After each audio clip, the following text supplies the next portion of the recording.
the population for Canada is not that big. So there are cases, and then I think recently I heard that UK variant is also in Canada, and actually in my state as well. Mhm. So it's a bit concerning. There are no lockdowns as of yet, but they have some restrictions on the limit. They have limited the gathering. Uh, all the indoor gatherings are limited to 5 people. So Mhm. it's bad, and it's not, as many other countries are struggling. I would not say that Canada is not, but Canada's situation is a bit different than other countries. Uh, Mhm. like vaccines are available here. I think two vaccines, both from US, are available, and all the health worker, like frontline workers, are getting it. And Mhm. then, as per the prime minister, I was hearing his conference the other day, and he was confident that all the general public will receive all the vaccines by September this year. So let's hope. Mhm. Mhm. Um, when you people are going to get that vaccination? Like, I think the aim is to get healthcare workers vaccinated by April, and starting May they will start with the general people. I think they'll start with the higher age group, like 75 plus, and then they will do 60 plus, and then slowly and gradually they will come down. And their plan is to get everybody vaccinated by end of September. That's what they are aiming for. Mhm. Okay. So, are you in working in online or offline mode now? I'm working from home since last March, like March 2020. I think it was March 2020 when they sent everybody home, and then since then I'm working from home. Mhm. Okay. How is the situation in India? Like, are the colleges opening or they are remote learning? How things are at MIT? I'm talking from the institute right now.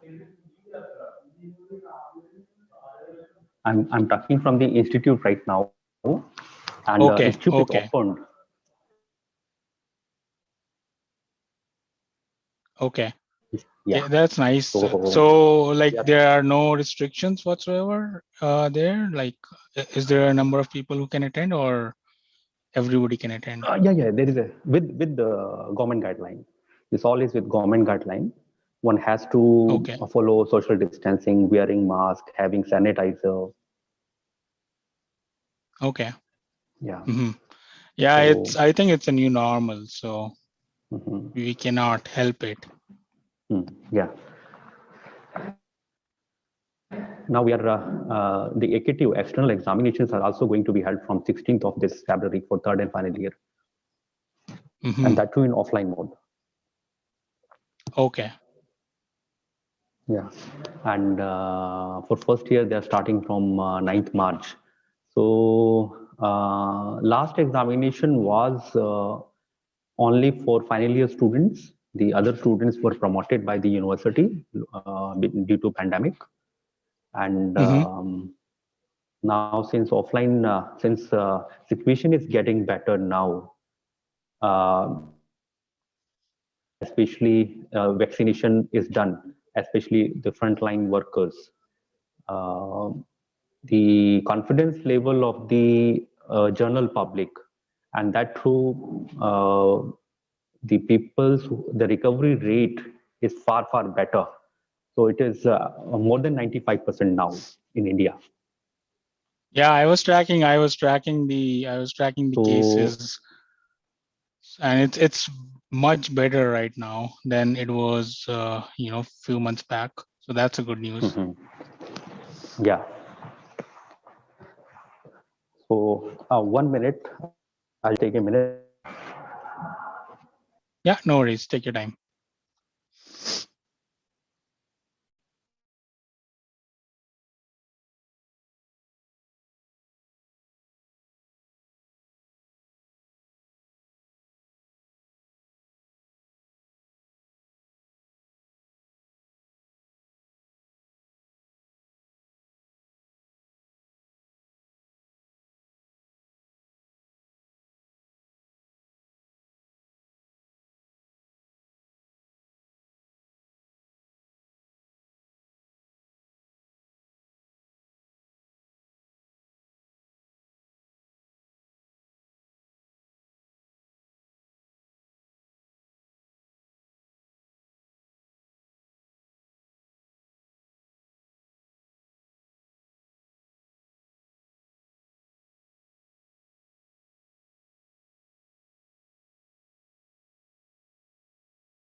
Abhishek, when did you come back to India last time? Last time I was there in November 2019.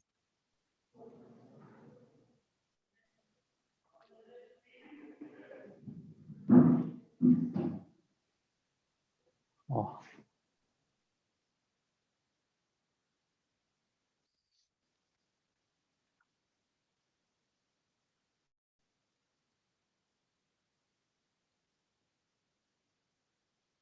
Hello, Abhishek, can you hear me? Yeah, I can hear you. Can you hear me? Hello. Yeah, it was disconnected in between. So when did you come to India last time? I was there in 2019 November. I was there for 3 weeks.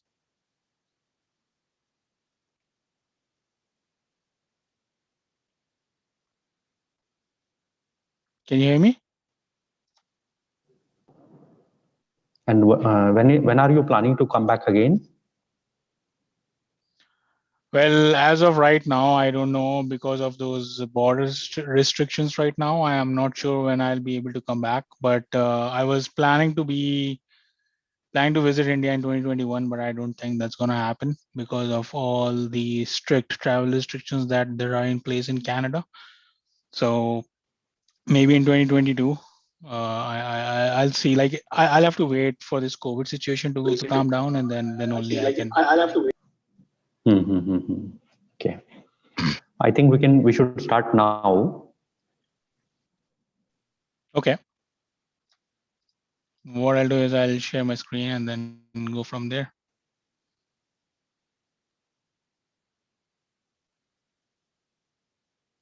Okay.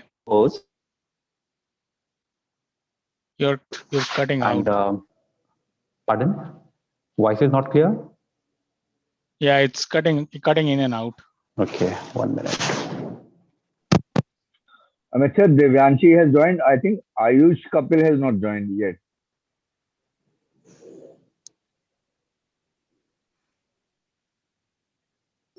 Am I audible now? Yeah. Am I audible?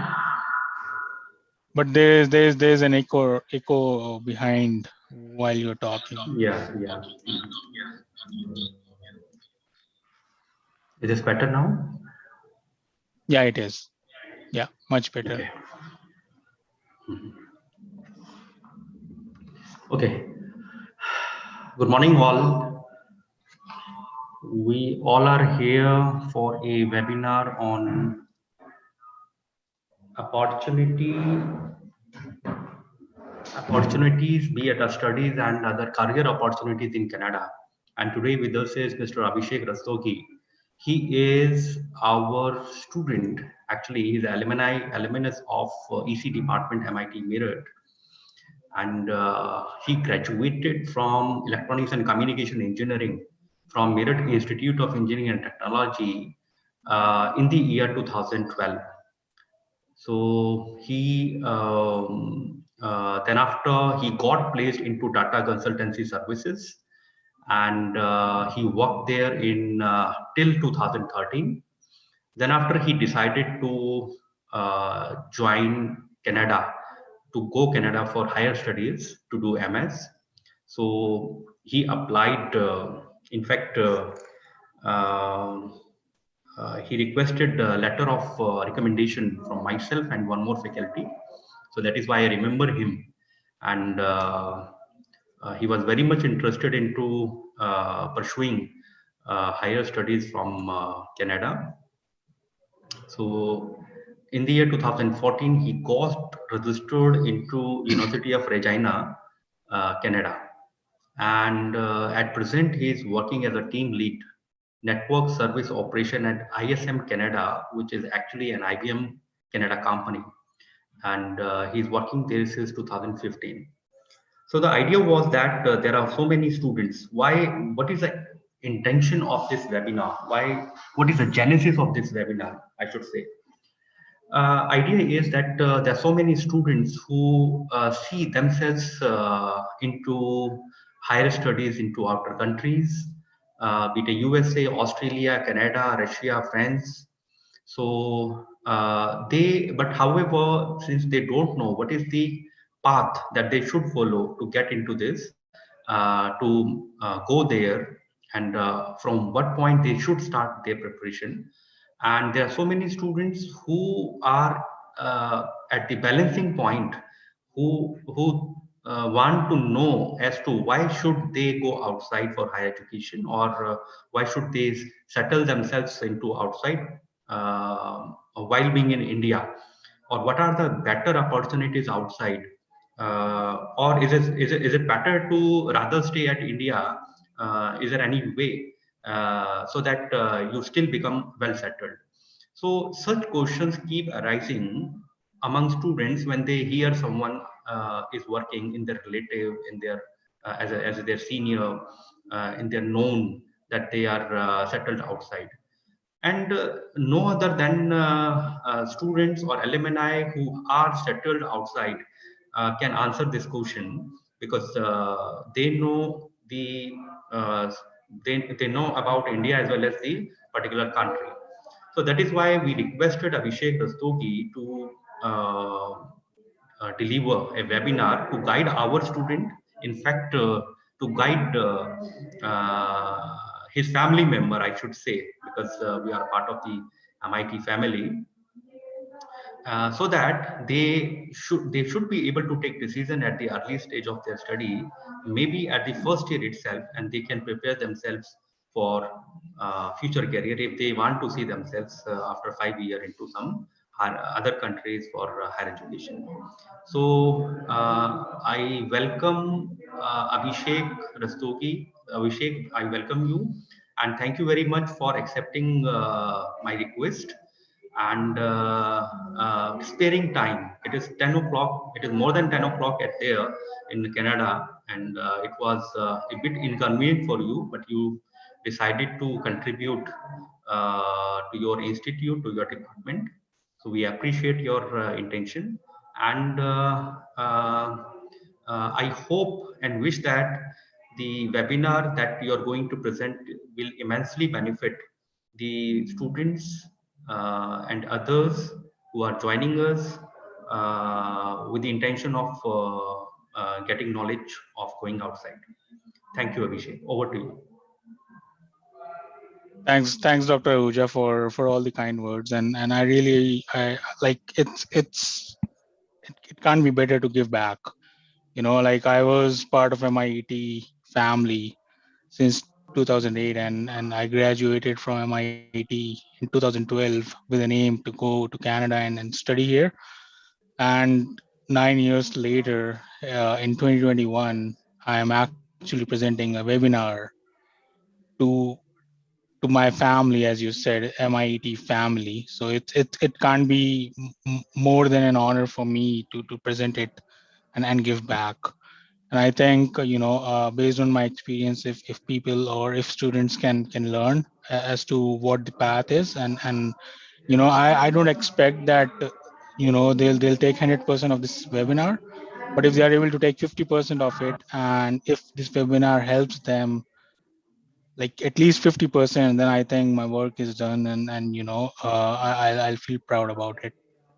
So without wasting much time, what I'll do is all you guys can see my screen, right? So I'll start my presentation here. So the agenda for this meeting or the webinar is like Dr. Ahuja already said opening statement, what MIT students are looking at from this webinar.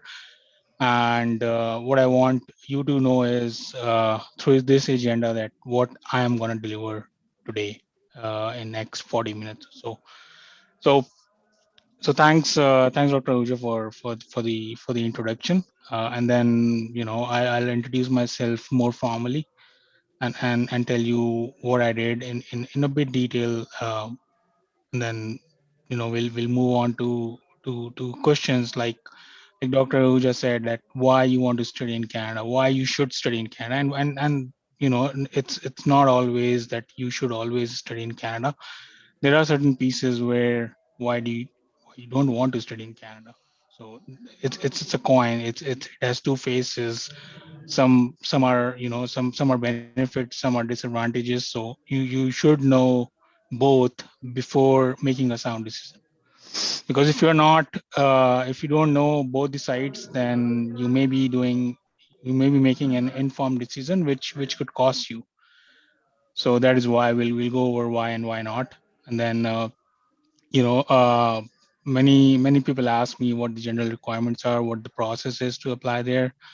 I'll go through a quick a high level process and general requirements that is required to be in a place where you can apply for studies in Canada. And then once you apply, what the expectations should be, what you should be you should be expecting after you apply. And then the main topic of this seminar, the opportunities for EC graduates, especially from MIT, like what areas you guys can explore here in Canada if you decide to do so. And then we'll have a short question and answer session, time permits. And then based on your guys feedback, we'll see if there is a possibility of future seminars. You never know, we can have like another 3 or 4 seminars detailing what to do, what not to do.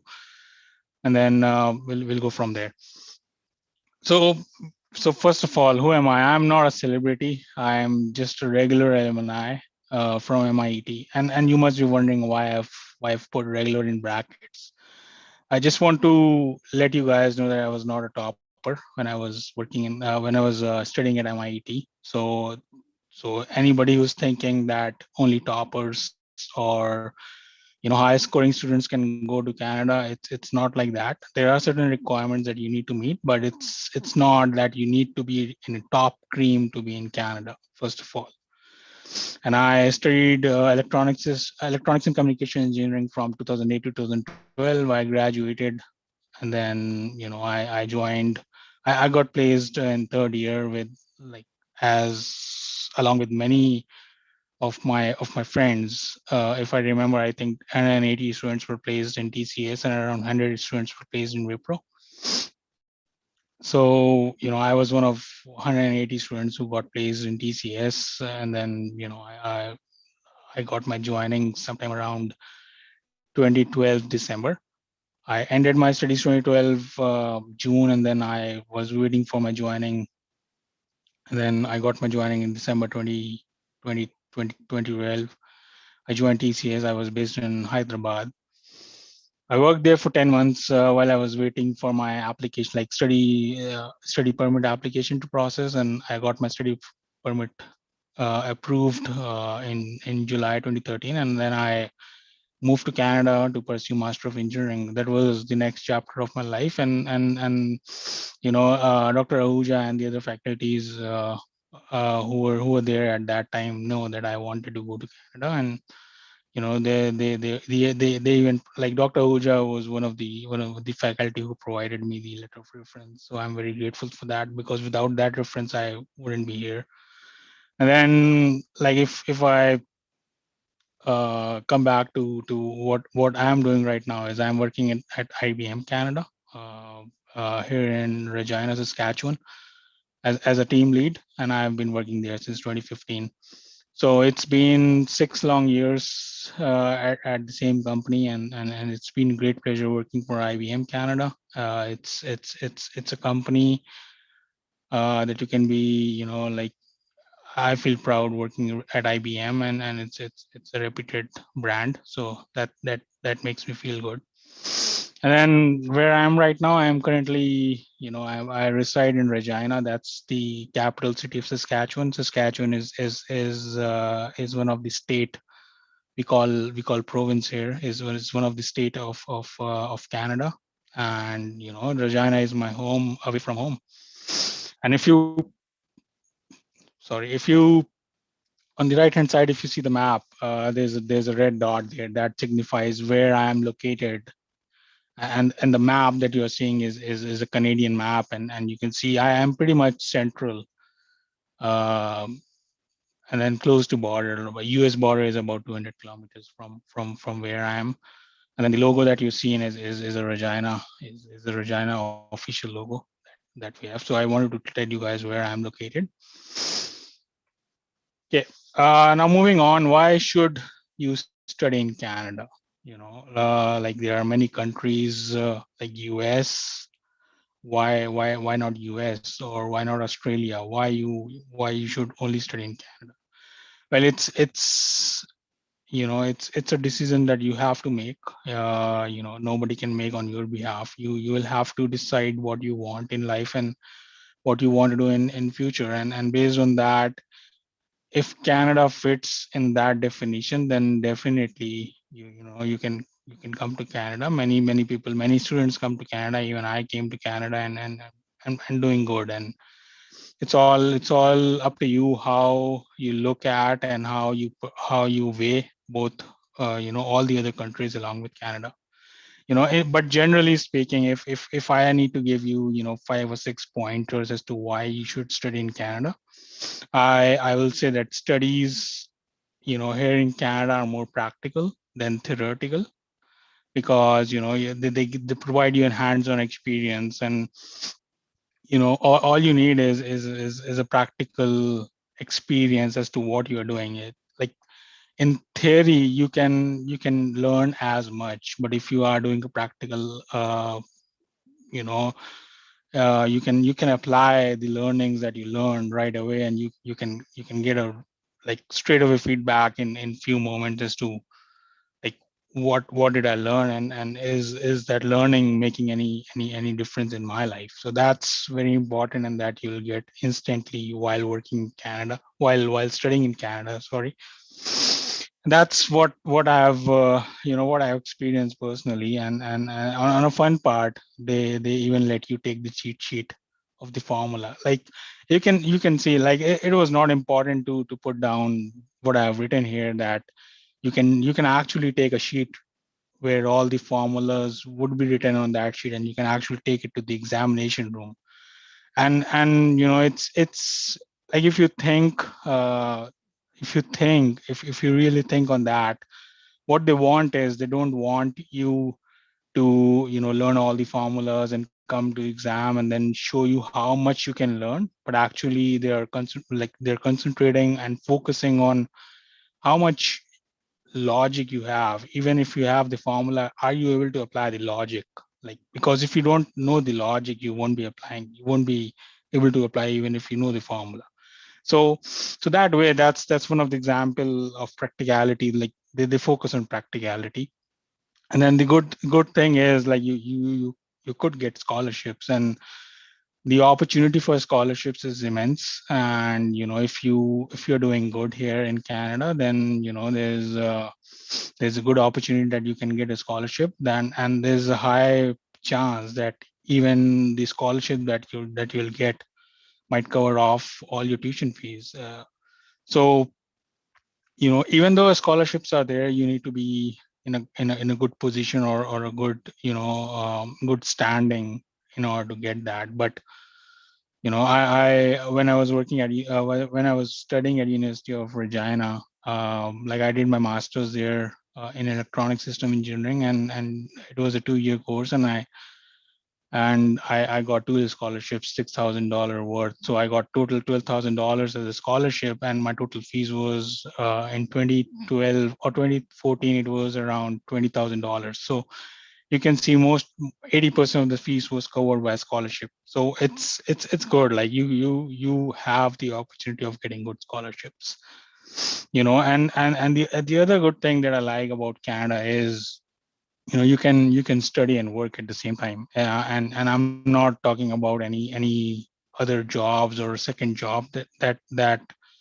you want to do. I'm talking about a real work experience. So there's a cooperative route that you can take while studying in Canada, and that is a part of your curriculum.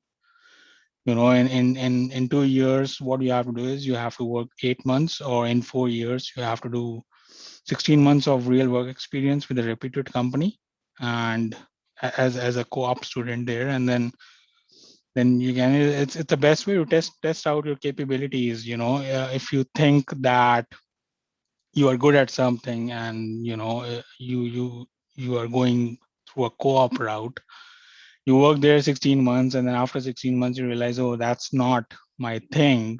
Now you know that out of 100 possibilities, one of the items, be it whatever skill set or whatever opportunity that was, is not your expertise. So now you can focus on other 99, and you don't even have to worry about that one. So it's a good way to learn.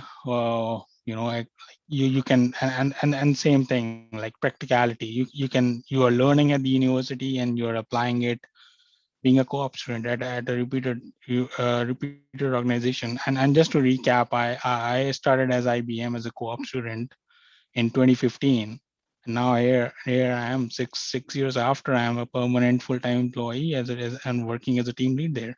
So like you can get your permanent full-time job while working, or while studying. So that's the other good thing. And then the other good thing that I like here is proper work-life balance. Like I have friends in India, and then the other countries as well. It's not about only India, but I have friends who are working there, and they often complain that there's no proper work-life balance there. They start at 10 a.m. They don't know when they will end. But here in Canada, they respect your personal life is also important. So if your job hours are 8 to 5, you start at 8, you work until 5, and then boom, you even don't work after 5, and nobody is gonna call you and say, oh, you have to do this work, you have to do that work. So it's important. At one point, you like, until such age, you can do things, but after that you will think that you have a family, and you need to give them time. And so that is why it's one of the best thing to work to study here, so that you can get proper work-life balance. And the other thing that I like, which is not in the list, is you can actually choose your subjects. It's not that if you are doing electronic system engineering, you have to take the set 10 subjects. You can actually choose and pick your subjects. Like if you have interest in communication line, you can choose communication subjects all the way throughout 2 years. So there's a flexibility that you don't have. Like, you can actually make your own curriculum. You don't have to follow what they are suggesting. So you can choose your own subjects. You can study what you like. If you don't like electronics, nobody's forcing you to study electronics. If you like communications, you can choose communications. And like, if I give you my example, I was never good at electronics, to be to be frank. I always liked communication side of electronics and communication. So when I came here, I found this a perfect opportunity to grow myself in the communications field. So that's one thing that you will get in Canada, and I don't know if you'll get in Australia or or other countries, but that is certainly one thing that you get in Canada. And then the other thing is, I know it's not important, but if you're looking to live permanently somewhere outside India, then Canada is a place where where if you're studying, it almost like 99% guarantees you a permanent residency. And then after some time you can be a citizen of Canada if you like, and if you don't want to, then you can go back and and continue your life in India. So so it seems like if I want to talk about immigration, like the immigration laws in Canada are strict, no doubt, but they are not, they like they are quite open right now. They're accepting talented individuals who want to live here, and like if you really want to come out of India, and if you want to pursue something in Canada, then Canada is one of the country where you will get your permanent residency and citizenship. If you are coming here as a student, then that gives you an added advantage. And the next slide is a bit funny. I hope you guys don't get scared with that. Why you should not study in Canada? Like like everybody should study. Like I'm not the one who's making choice that you should study in Canada or not. But my role here as a presentee or somebody who has experience here is to tell you and show you both the sides of Canada. Like even though there are certain things that might might attract you to come to Canada, but there are some things that you might want to know before you even move here. First of all, studies are generally expensive than other countries, especially if you are a foreign student. Like if you're coming from India and you want to study here, a person who is a Canadian citizen or a permanent resident in Canada will pay half the fees that you will pay. So, if you think that you don't want to waste your money, then and it's expensive, then I think the real choice would be not to come to Canada. So this is one of the reason why you should not come to Canada, because studies are expensive, and I know it is a bit expensive. It is a bit expensive for everybody to afford that, and y- but the good thing is right now you can get education loan, and if you're confident enough, you can take an education loan, come to Canada, work here for 2 years, and then your education loan would be nothing. You would be able to pay everything in a year or so. So one reason why I should not come to Canada is studies are expensive. And then the other thing, which is on a personal part, is you will be very far away from your family, and you won't be able to get a chance to meet your family, especially during like time like these. COVID-19 pandemic is going on, and there are some border restrictions. You cannot, like at one point, sometime in March or April, India closes borders for everybody except Indian citizens. So if you are in Canada, you are not an Indian citizen, you are a Canadian citizen, then you cannot travel to your family. Even your father or your mother or your brother is there in India, you won't be able to travel. So you need to keep in mind that like you are far away, and you can see the snapshot that I've put here is it takes you about 23 hours of flight to get here.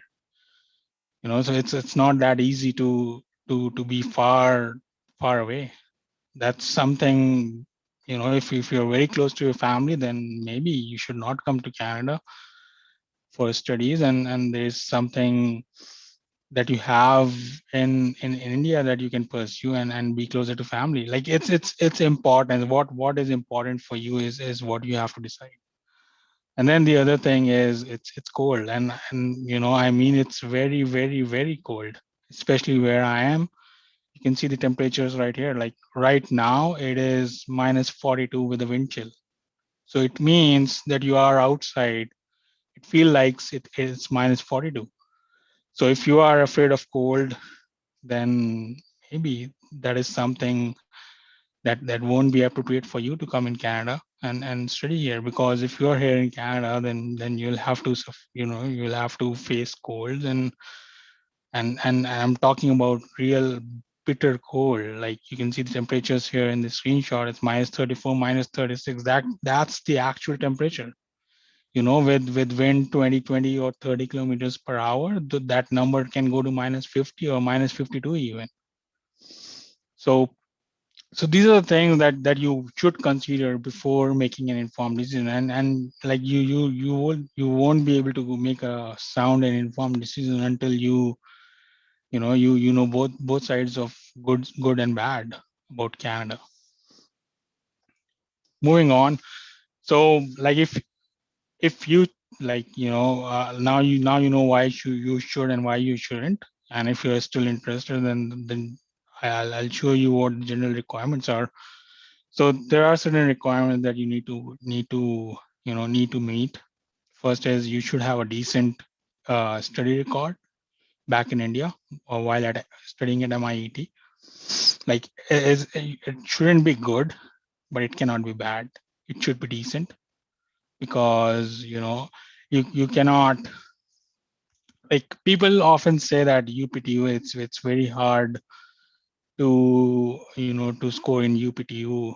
Like, we know, because we are from India, and people will understand that you are from, you study at UPTU, and then it's hard. But here in Canada, nobody knows what you're talking about. So all they know is they'll see a number and then they'll decide on your application. It doesn't really matter if you are from MIET, or if you are from Vellore Institute of Technology, or you are from MIT. It doesn't really matter to them. It's the number that speaks to you about you. So if you wanted to come to Canada, you need to have a decent track record back in India, because that's what will speak for you. You'll submit your application, you'll submit your transcripts, your mark sheets. Like, you won't be here to explain why your number were not adequate. Like, your number will speak to yourself. Like, they will speak about you, and a person who is making decision here will only be able to see your numbers. So that is why it's really important to focus right now. Focus right now, get proper grades, and then once you have proper grades, you have a choice. If you want to come to Canada, you have that choice open. But if you don't have proper grades, you won't have that choice open anymore. And then the other thing is that is really needed for when you are working or when you are studying at MIT is you need to give your IELTS exam or TOEFL. It's up to you what exam you need to give. You can take academics, IELTS, or TOEFL. Both are equivalent and both are acceptable in Canada, and you need to have a certain band or certain score in those exams, so that like if you go to university web pages, they will let you know. You can find there how much score you need in order to apply. So if you don't have that score, you won't be able to apply. And then if given that, if you qualify and if you have a decent score, and if you want to apply, what the process is like. I have many, like, my relatives ask me these questions that somebody's coming to Canada, can you guide them? My friends ask me the same question. So it's very natural to ask what the process is. The process is very, very simple, but it needs effort. You cannot apply to study in Canada without efforts. Efforts are needed. If your efforts are real, then you'll get through. If your efforts are not real, then there's a chance that you might not get through. So what you should do in order to, the first step you should do is you should search what you want to study. So you should come up with your interest. Like, this is the question that you should ask: what you like, what you don't like, what you want to study, which course you want to study, which program that you want to study, in which specialization you want to study. And then once you have decided what you want to study, and which specialization you want to pursue, then you have to shortlist 5 to 10 universities. And you need to, like, it's a lot of, like, I'm saying 5 to 10, it's a lot of effort to find those 5 to 10 universities that offer the same program that you are trying to pursue. You don't want to apply for 1 or 2 universities, and like, not everybody is lucky. You might not get lucky, and you might get denied in both the universities. So you should come up with 5 to 10 universities, and the way I think it is, you should choose your 3 or 4 best universities in Canada where you should try, and if you get through, awesome. Then around 3 or 4 universities where, if I get it, then good. If not, then not the end of the world. And then 2 or 3 universities like those where, like, I should get it. You should have the confidence that you'll get the admission, so that way you are covered. Like, it's okay not to get admission in top universities, but if you want to really come to Canada, then you should aim for the worst. Like, you should at least get an admission here, because admission is the first process. If you don't get an admission, you'll not be able to come here and do what you think you want. So in order to guarantee your admission, search 5 to 10 universities and then apply. When you apply, there's a lot of documentation that you need to send. You have to fill in an application form, which is 1 or 2 pages long. You have to submit a fee, which is around 100 to 200 Canadian dollars. And then you need to submit your transcripts. Transcripts are, the mark sheets. If you are in 4th year of BTech, then you need to submit whatever available mark sheets you have. Like, they consider those mark sheets, and you don't have to be pass out from college in order to apply for university. I was in 3rd year when I started applying. So when I applied, I only had 2, or I think I only had 5 semesters mark sheet, and that's what I used to apply. So you need to have, and that is what will speak to you and your performance. And then what you need is, you need 2 or 3 professor letter of recommendations. So that's what Dr. Ahuja gave me when I applied. He was one of the professor who gave me the letter of recommendation. And you, like, it's a real, and it's an important document in the application process. If you don't have a proper recommendation from your professor, then you won't be able to get it. Even though you are a topper, you won't be able to get in Canada without proper recommendations. And then what you have to do is, you have to do a 1-page letter of intent stating why you want to study in Canada, and that why in that particular universities. There are 100 and 200 in universities in all over Canada. Why you want to study in that university? So you need to come up with a good letter of intent as to prove why you think this university is a good fit for you, and why they should select you. It's just like an application process, or you're building a resume and you're doing an interview. So it's same.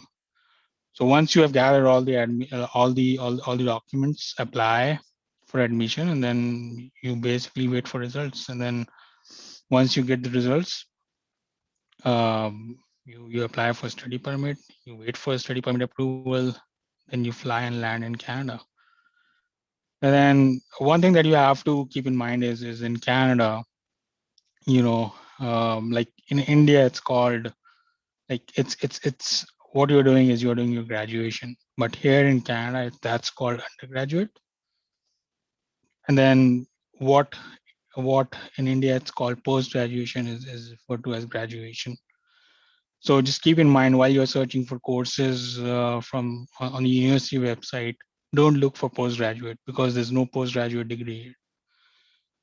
The highest you can get is graduate. So obviously you are doing your undergraduate. So what you are looking for is graduate. go to the website, search graduate programs, and then you'll get all the information there. And then what to expect after you apply. You gathered all the documents, you applied, and you're anxiously waiting what you'll get. You will either get the admission or you'll not get the admission. So in generally speaking, there are 3 intakes here in Canada. Like, first one is January, which is called winter intake. Second one is May, which is spring intake. And the third one is September, which is fall intake. So you have to keep in mind which intake you are applying for. And usually the deadline closes around 6 months before. So if you want to apply for September, you should have an application in by January. So that's how much time they would need to process your application, because it's not about processing your application for an offer or a denial. Like, they need to give you an adequate time to apply for your study permit, and then you need to make preparations in order to come to Canada. So that cannot happen in a month. So they need 2 or 3 months to process your application. And then, once you are offered an admission here in Canada, they'll send you an offer of admission, and you will have to use that offer of admission to apply for a study permit, which again will take 1 to 2 months. And then while applying study permit, you need to keep in mind is that you will have to undergo a satisfactory medical examination, because they don't want anybody having some disease, or like infectious disease that could come into Canada and be a burden on their healthcare that they have here. So they will, and you cannot go to any practitioner and get that done. They have approved practitioners in India that you'll have to go and get tested. And once you get the results, you will get an answer to your application. Either your study is approved or your study permit is approved, or not. If approved, you will get something that I've shown on the right hand side of the picture. Top one is what you will get on your visa, on your passport. That will be stamped, and then you are free to travel. And then all you have to do is you have to take a plane, land in Canada. Once you land in Canada, you'll get your actual study permit that permits you to study in Canada. Like, the visa that you see here is not a permit. Like, you have to land here in Canada, and then you have to prove that you are only there to study in Canada, and you'll not be doing anything else at the border. And then if they are satisfied, which they are 99% of the time, and then they will issue you a study permit. So coming back to what opportunities do you guys have, especially if I'm talking about ECE graduates here in Canada? As I said earlier, like, there are 2 fields. Like, we are lucky that we can go into different directions. We can go into electronics fields, we can go into communication fields. And I think electronics and communication is the only program that gives you a flexibility of going into either. So if you want to go into communications field, things that are booming in Canada right now is telecommunication. With the 5G rollout, which is scheduled, it's a perfect time to be a telecommunication engineer in Canada. If you are here working for a telecommunication provider, and you are involved in a rollout for a 5G, then you have the knowledge of rolling that out, and you have worked on that 5G rollout. And if you have worked in the 5G rollout, you can go to any country where 5G is not there. Then you can apply your skills and learnings there, and you will be accepted widely with wide arms. So that's one thing under communication that is booming. And the other one is networking field. And like, I've been in that field, in the networking field for 5 or 6 years now, and I know how things have changed over the past 5-6 years. You know, when I started my studies and my work with IBM, things were different, and now everybody is talking about different technologies. So it's not that you have to do in any of these. You know, you can choose either telecommunication or network, whatever you want to choose. But what one thing that you have to keep in mind is you need to keep up. Things are changing rapidly, and you know it's changing so rapidly that it's becoming difficult for everybody to keep up. And only people who are keeping up are valuable, and people who are not, they are not valuable enough. And you know you'll like you'll lose you'll lose the industry, and industry will lose you if you'll not respect the industry, and you'll not learn as much as you can.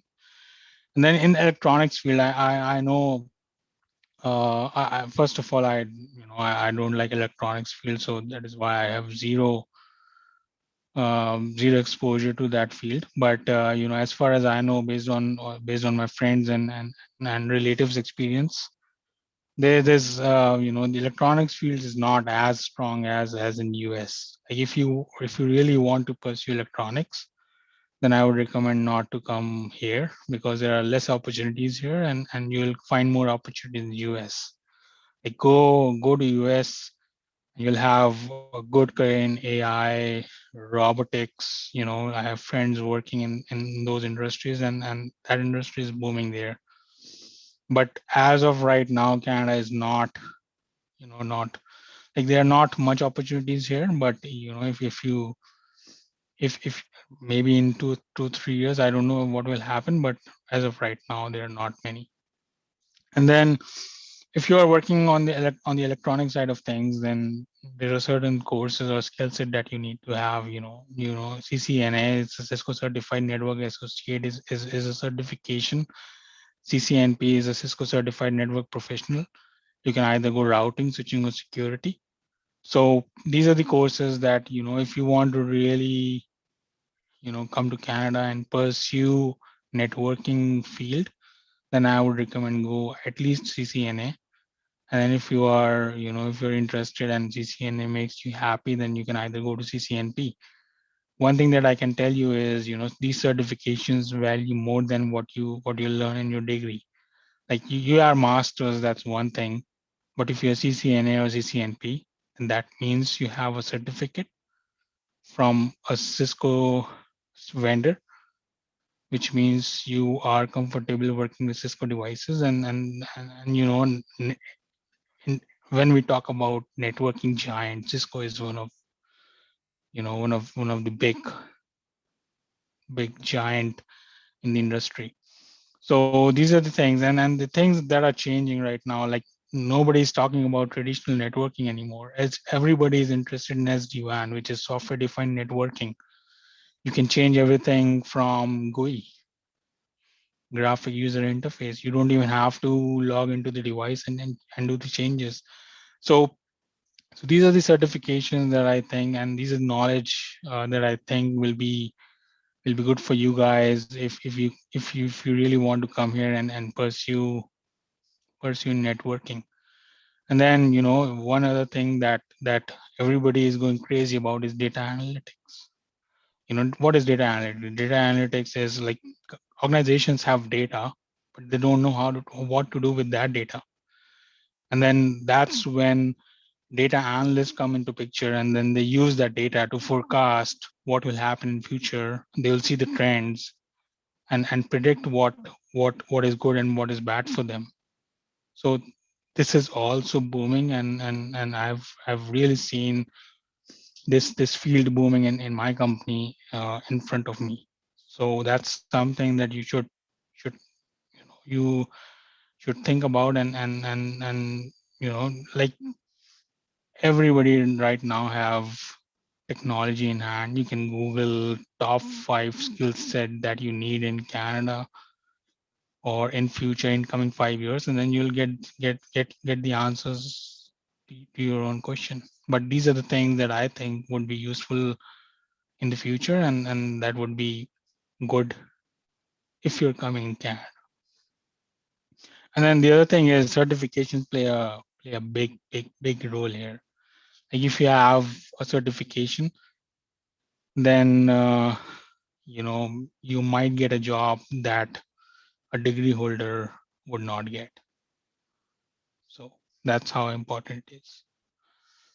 Okay, I think I've that was more than enough, and I was talking a lot, and I don't know how many of you were able to actually follow me through all this. So I just want to give myself a break, but I don't want you guys to be on a break, and I want you to ask any questions that you might have for me, and then I'd be happy to answer. Thank you, Abhishek. Students and attendees, you can mention your question in the chat box. And during registration also, we have come across a few questions. So, Abhishek, would you like to take up this question now? Sure. Where can I see the questions? No, these are with during registration itself. So I have to mention these questions to you. Then you just listen to it and then answer. Yeah, for sure. For example, this is from Pooja Agrawal. She's from ECE, currently final year. She says that how can a person manage the expenses for the degree, like if there is any scholarship or something, if we go through GMAT, GRE, TOEFL, etc. Well, thanks for your question, Pooja. And to answer your question, it's like if you are looking for a scholarship before coming to Canada for studies, then my answer is there's a slim chance that you will get a scholarship before coming to Canada.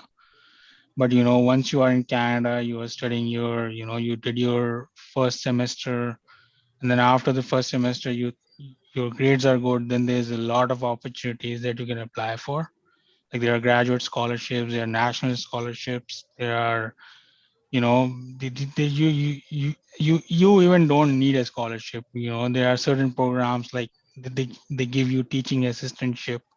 What you are doing in that is you are grading other students or other classes with the help of your professor. You are if you are a graduate student here, then you'll get graduate research assistantship. So GSA is one of the options that you have, and what they'll do is they'll pay you an hourly salary. Like you'll be working for the university for your professor, and you'll get paid like a proper salary, and you even don't have to worry about taxes, because if you're a student, you don't even have to pay taxes. And the other thing that you can get assistance from is you do part-time jobs like everybody do here, and it's no shame in doing part-time jobs, and you can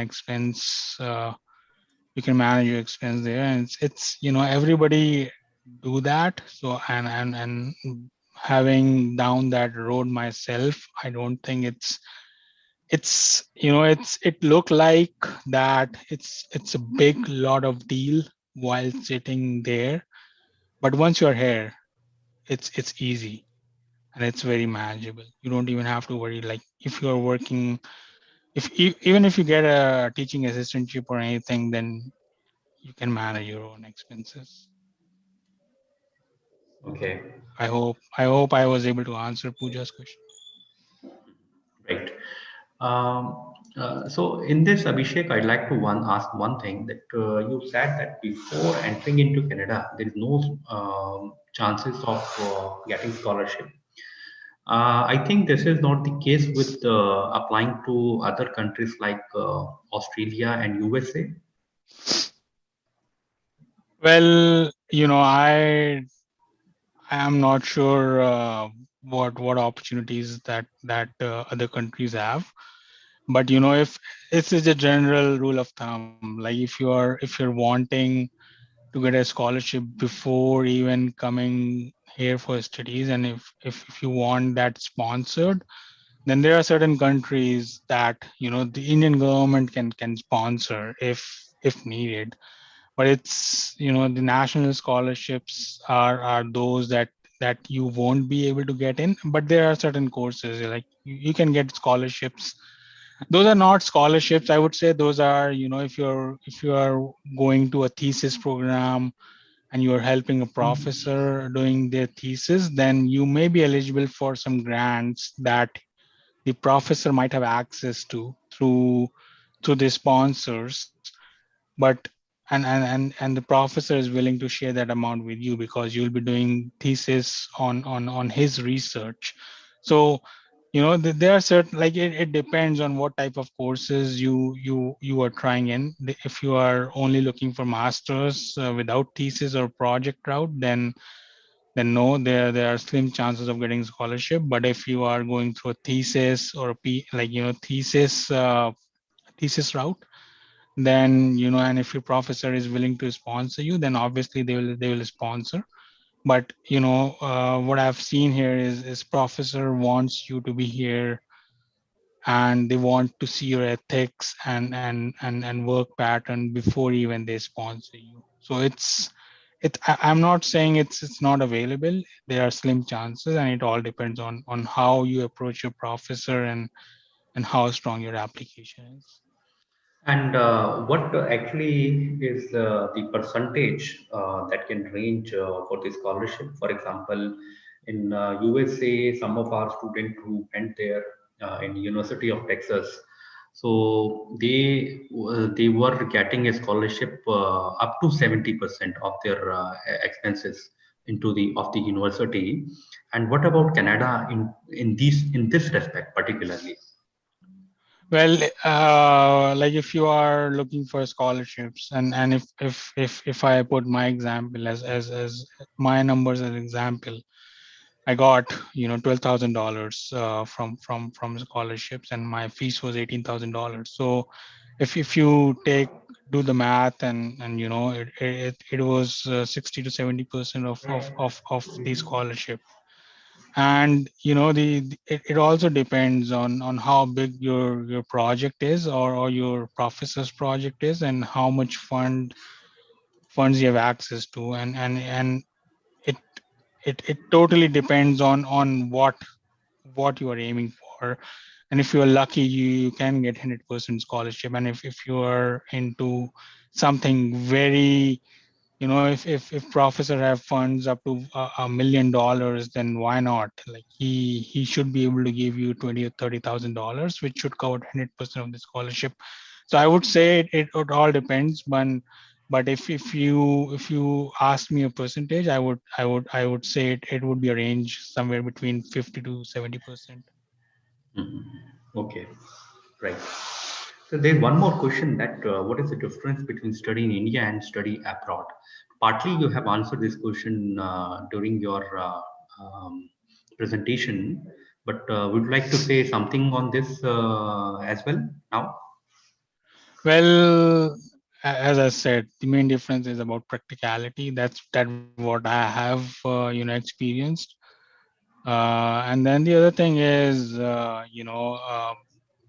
if you're working, or if you are studying in Canada, you don't have to be in college for 8 hours, like in India. Like, you have to be there for 8 hours. What you have to do is you have to choose your own. First of all, you get an option to choose your own subjects, where you don't get an option in India. There's a set curriculum that you need to follow, and even if you don't like some subjects, you have to study those subjects. That is one of the biggest difference between India and Canada, where in Canada you are able to choose your own subjects of your interest. The second big difference is that you don't even have to be in college all the time. Like you choose your subjects, you get a timetable for that.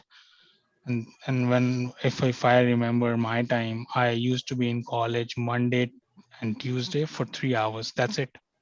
I was there.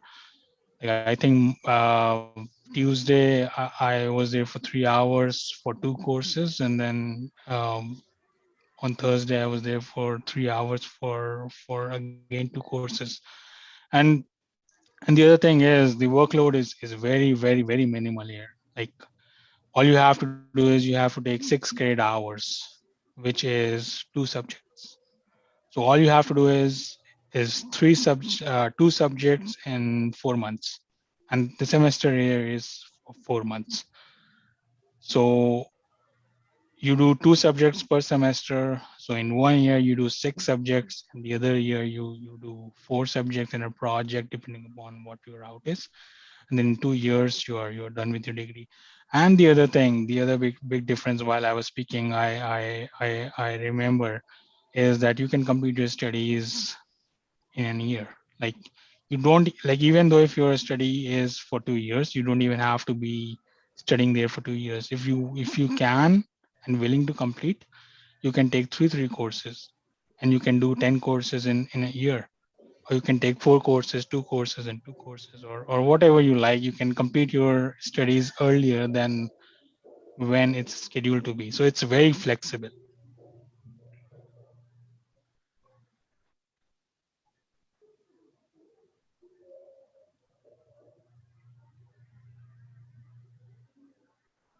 I have one question from the chat. Harshvardhan Sani asked how much band is required for Canada. Well, Harsh, there's no set pattern, but generally speaking, you need to get minimum 6.5, and speaking, listening, like all the attributes: speaking, listening, writing, and speaking, listening, writing, and reading. So you need a minimum of 6 or 6.5, but it all depends. The better or the good the university is, they set their goal and requirements a bit higher, so that not everybody qualifies for those. So you need to check.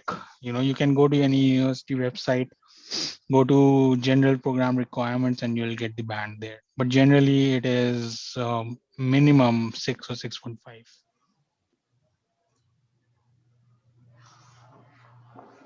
Okay. Abhishek, in your slides, you mentioned, I think it was first or second slide, where you mentioned that if you want a permanent citizenship in Canada, then that is possible if you study. So you need not to bother much. Even if you study, then you will get permanent citizenship in Canada. So would you like to say something more on this? Yeah, for sure. And it's like if you are coming for studies in Canada, for example, you are coming here for graduate studies, which is for 2 years. After you complete your study, you are eligible for 3 years work permit. So like you even don't have to apply for it. It's granted, and it's you will get it. If you have studied here for 2 years, then you'll get 3 years additional work permit.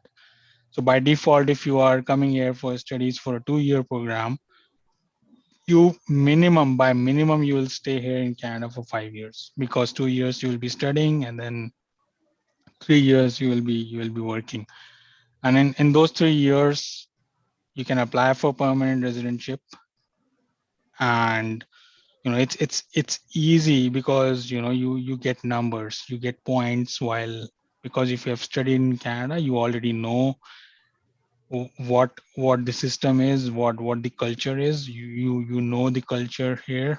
And they give advantage of people who are already in Canada, because if somebody is already in Canada, it's easier for them to give the permanent residence, rather than inviting somebody from India.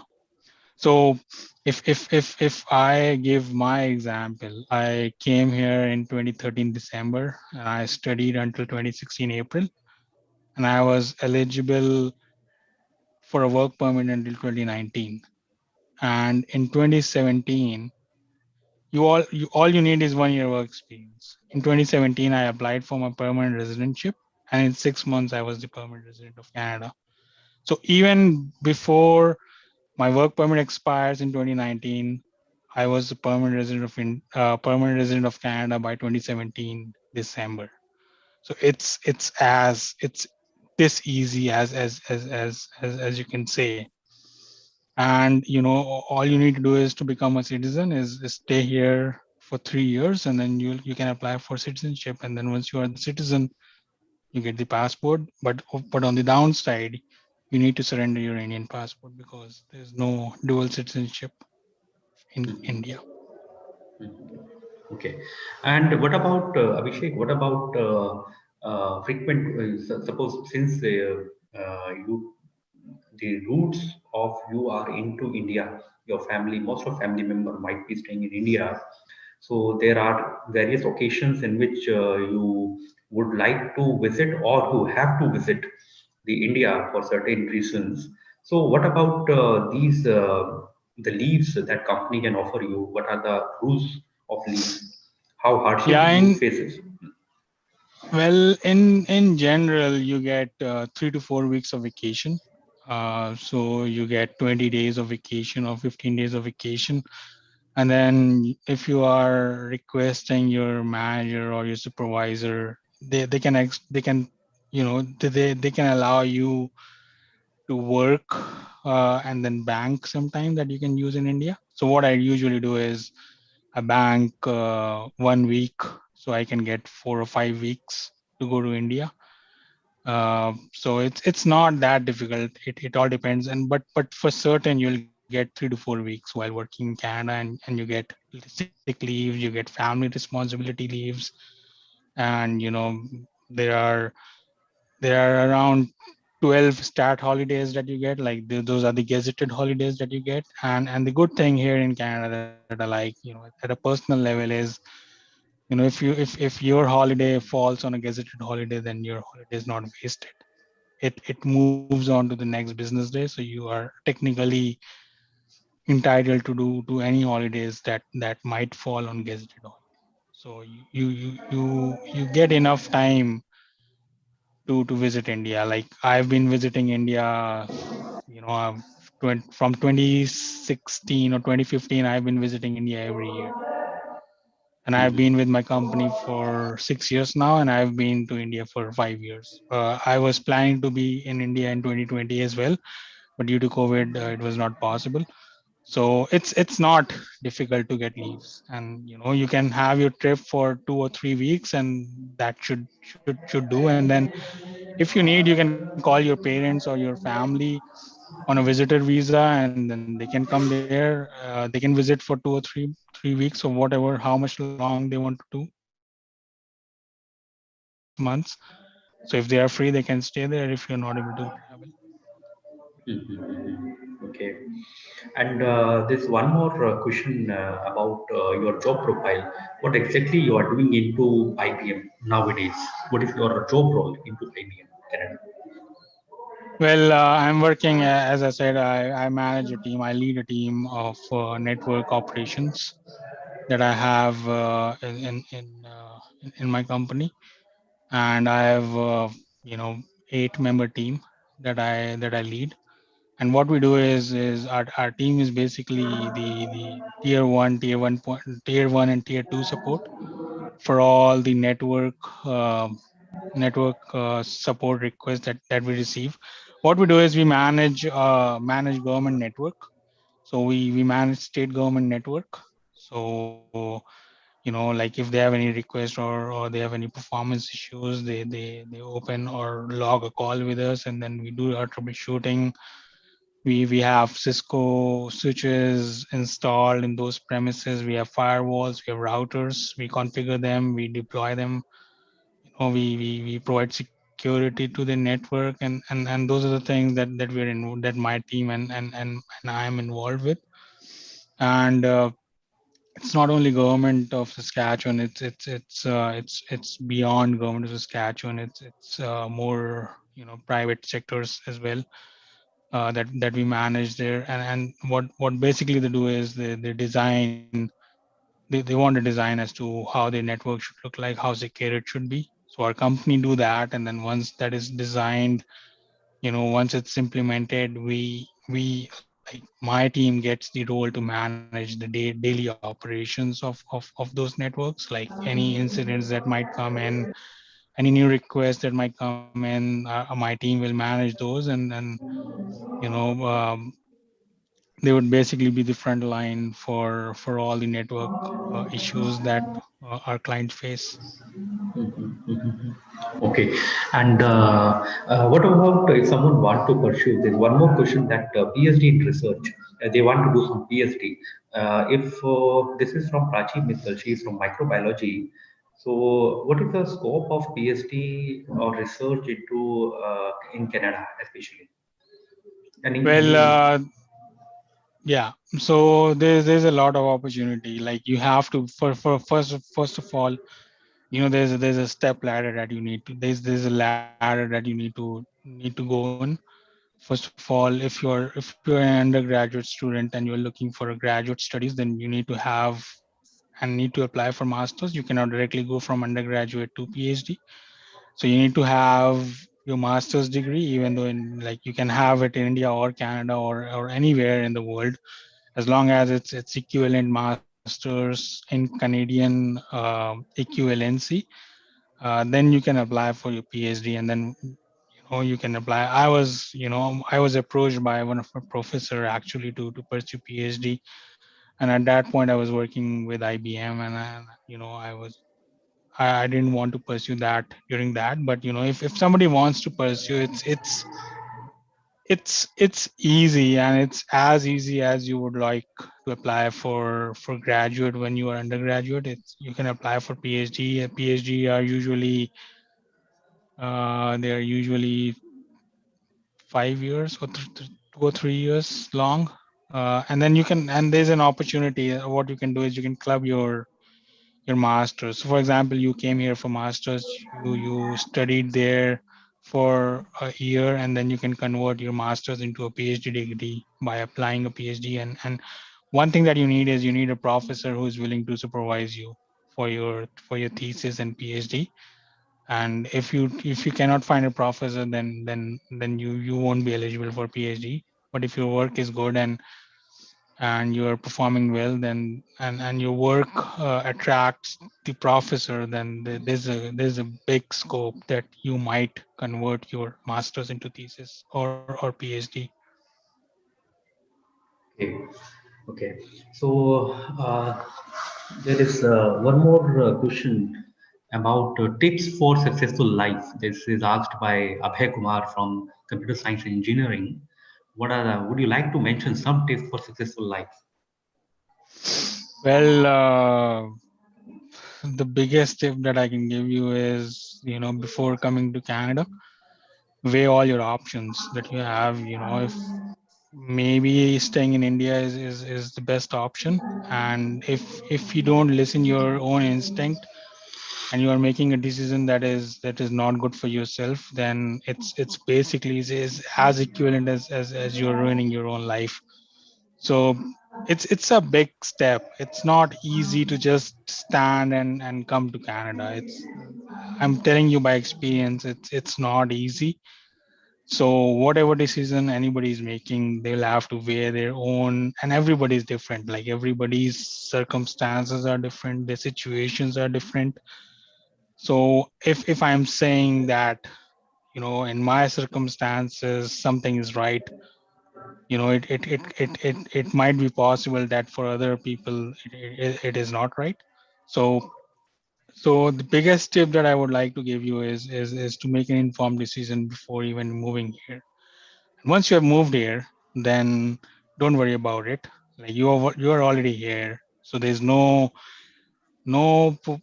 you will feel lonely here for first 2 or 3 months, and then especially if you're coming in winter, it's dead here because of the deadly weather. So you might get thoughts, okay, why I've done this mistake and why I'm here alone, where You'll watch your Facebook and Instagram stories of your friends, and you'll see, oh, they're enjoying their life, and I'm here sitting in my room in this minus 40 degrees Celsius, which is outside. Well, inside it's maintained in 22, 23, whatever degree you want to maintain your home. But just don't regret about it, because you have done a good research before moving here. So it's just a matter of time where things will start flourishing for you, and things better days will come, and then you'll flourish as well. So once you are here, focus on why you are here. Don't focus on anything else. If you are here for studies, focus on your studies. That's your main aim. Don't focus on your social life. Social life is a part, but it's not the main reason why you are here. You are here because for your studies, and if you are able to study properly and secure good grades, then the future awaits you. Nobody can stop you, because you did what you came for, and then opportunities are immense, as I mentioned earlier. So keep your head down. The biggest uh, the biggest advice I can give you is keep your head down, focus on what you are doing, and then I'm pretty sure that things at that point in time you will not feel that you are doing good, but trust me, it's a process, and you are doing good. And in future years, if when you look back at your initial years, that's the year that's the time that will give you the most satisfaction as to where you are right now. Okay. One more question is there. This is second last question. What is the platform that EC department at MIT has given you to the point that you are here?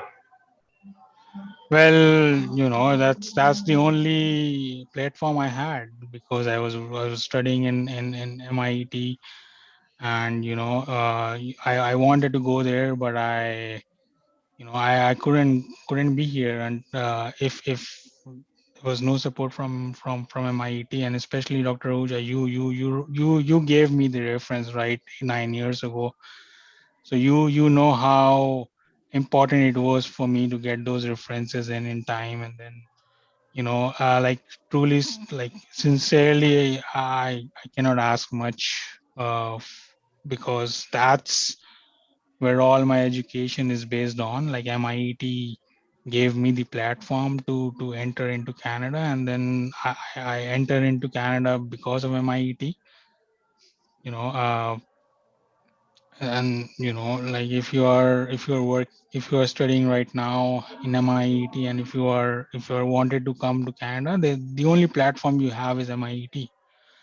So you don't have much options. Like you cannot get a reference letter from a professor who is not at MIT, because they will not accept it. So I would like to say everything that I got until here was because of MIT. Thank you, Abhishek. And the last question is that any word for the students who are right now into academics about how they chalk out their daily routine to fulfill their career, about their sincerity, daily routine, academics, other than academics. Any word on that? Well, everybody's routine is different, and one person's routine is different than others.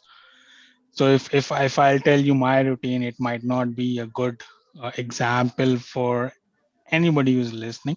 So the only thing I'll say about routine is chalk out your own routine. Whatever routine you fit in, just try to follow that as much as you can.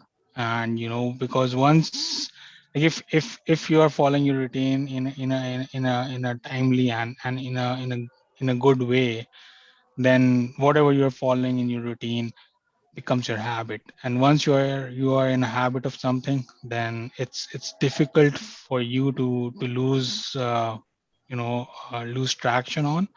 So if one of your aim is to be good at something, just bring that to your routine, and then you should be able to try to follow it first of all for first six months, 1 year, and then once you follow it to an extreme, then it will become your habit, and then once it becomes your habit, then you don't even have to do any effort. It's in you, and you're doing it already. You would even not realize it. Okay. Okay. Thank you, Abhishek. Um, this is to attendees. If you have any question, you can still ask. The feedback form is shared into the chat box. So you all need to give your feedback. As initially Abhishek has mentioned that if you want some other webinars on the same issue or something else, something in more detail, then you are most welcome. Meanwhile, let me give a thanking note, and you can see the email ID of Abhishek here, that abhishek.rastogi.mit@gmail.com. So Abhishek will never forget MIT because it is there in the his mail account itself. Yeah, see how touchy MIT is for me. Even my official email account has MIT in it. Wonderful, wonderful. Great to hear this. And thank you very much, Abhishek. You have taken your time. I think it would be around 12 into Canada. You have prepared all these wonderful slides for us, for your juniors, to share your knowledge, your experience, to help them into their career. And you told you mentioned about what is good at Canada, and if they are willing to shift to Canada, then what are the points that they must look into? What are the goods and bads of the Canada? And what are the important skill sectors that students or attendees may concentrate if they are willing to shift to Canada? And more particularly about hardships. I appreciated that what are the hardships in Canada, so that it actually completes one perspective, that goods and bad. So I like that point very much of the presentation. So I think that student attendees now know whether they would be willing or no. If they are willing to go do Exactly. MS, yeah, if they are willing to do MS, then which country to choose? So lastly, I appreciate your question and answers, that you have clarified, be it a general routine or be it a skill requirement, or be it a scholarship section. So thank you very much, Abhishek, for joining us. We want you to be in touch with all of us the way you had been. We had made this alumni group. We keep posting you people in between. So we want to hear your well-being in between. You just ping and give us your well-being, so that we know that you all are good and doing good personally and professionally. So thank you very much, Abhishek. Any last word you want to say? Then you can Yeah, say. the only thing I want to say is thank you, Dr. Ahuja, for giving me the opportunity for presenting my perspective. That might be useful for my juniors who would be willing to Canada.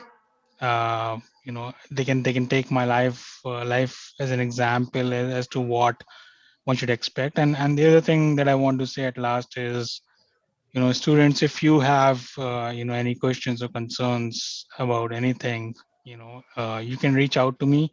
But if the influx of questions are so much that there are a lot of questions coming in, then I think the best approach would be to reach out to Dr. Ahuja, and then we can come up with possible future seminars, more focused on what you want to hear, maybe an application process. I can show you what exactly you need to do. I gave you a high level of what you need, but if you want a deep down into what exactly is required, I can actually show you there in a different more detailed webinar. So you feel free to ask me general questions, but if if you have a lot of questions, and if 10 or 5 or 10 people have the same question, then why not do a webinar like this and go that route, rather than I individually answer everybody. So it gives me a platform, and it also allows me to do my research before I tell you or share my ideas to you. So this is just an FYI. So if you think that there's something that you would like to hear from me, just let Dr. Ahuja know, and then we can work that out. Okay, thank you, Abhishek. And I think one more thing that comes out of from this discussion is that what are the good universities if someone is willing to go, if they decide that they want to go to Canada and they show their interest, then the future webinar can be what are the good university to choose from, and because that will vary from your interest, from your branch as well. So Yeah. yeah, so depending upon their interest, we can look into this in times to come. So let attendees show their interest. Definitely, we can. Abhishek will be available upon convenience, upon his convenience, and we can arrange the webinar on that. Yeah, for sure thing. Yeah. Okay, so Abhishek, thank you very much. Would like to close now and be in touch. Stay safe, healthy, and my wishes to your parents and family members. Thank you Okay. again. Yeah. Thanks, Dr. Ahuja. Thank you, students, for joining me. You have been a great audience. Thank you. Thank you, Abhishek. Bye.